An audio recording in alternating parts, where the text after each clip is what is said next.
ត្រូវវាយយើងបបយើងនឹងត្រូវគៀបទាំងសងខាងយើងគ្មានថ្ងៃទៅសៀន3បានទេមែនព្រោះកងពលលេខ4ត្រូវពាក់លីក៏ដោយពួកយើងត្រូវទៅរកច្រកចាញ់ឲ្យបាន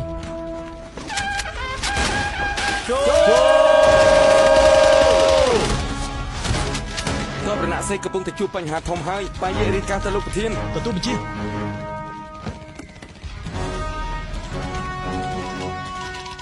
ពួកយើងមានកម្លាំងតិចពិតមែនប៉ុន្តែពួកយើងអាចវាយឆ្មក់កម្លាំងសត្រូវធ្វើឲ្យពួកវាខ្ញាប់ផ្អើលបានពួកយើងគួរតែវាយពីកន្លែងណាពួកយើងនឹងវាងទៅក្រោយកន្លែងដែលទ័ពសត្រូវមានច្រើនបំផុតល្អដើម្បីសមាមិត្តទ័ពរណសិរ្សទី2ពួកយើងទាំងអស់គ្នាសុខចិត្តពលីជីវិតសមាមិត្តទាំងអស់គ្នាពួកយើងនឹងរួមដៃគ្នាមិនចុះចាញ់ឡើយក្រុមទ័ពដើរកំណត់ថ្មីក្លាហានទៅមុខទាំងអស់គ្នាសម្រាប់ចូល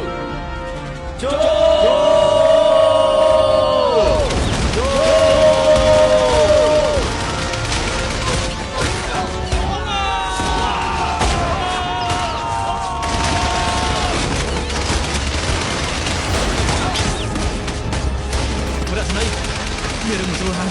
จากខាងក្រោយត្រូវជាប់បណ្ដាមកយកនេះគ្មានអ្វីក្រៅពីការយាយីរបស់កងទ័ពរំដោះតែប៉ុណ្ណោះវាជាការទី3យកកំភ្លើងយើងទៅវាយចុះកន្លែងខាងក្រោយវិញបើមានអ្នកខ្លះត្រូវបានចាប់ទៅដូចជាមកមិត្តបដាខ្ញុំយើងត្រូវពង្រឹងចំហដើម្បីជប់ស្កាត់សត្រូវ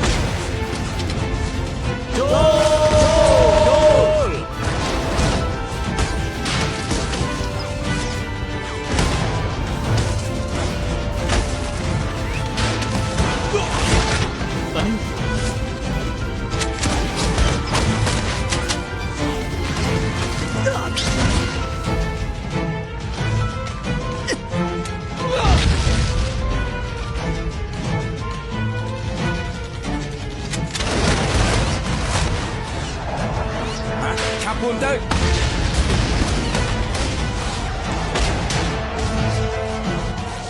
ប្រយ័ត្នទប់សេ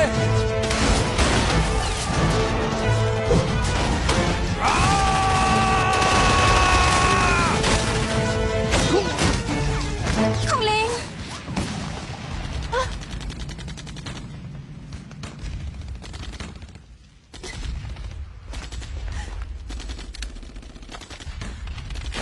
លេងដៃនាងគឺសម្រាប់ជួយជីវិតខ្ញុំត្រូវការឲ្យនាងទៅជួយអ្នកផ្សេង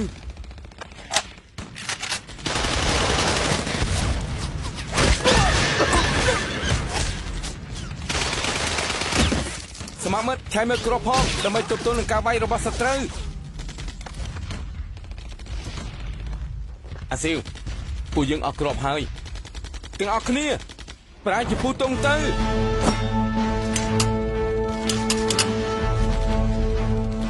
ខ្ញុំលែងបានធ្វើម្ហូបឲ្យគ្រប់គ្នាចាំទៀតហើយគឺដាក់តែគ្នាធ្វើហូបខ្លួនឯងទៅបាយយាដុតសិភើកូនចោលមិនអាចឲ្យធ្លាក់ក្នុងដៃសត្រូវទេស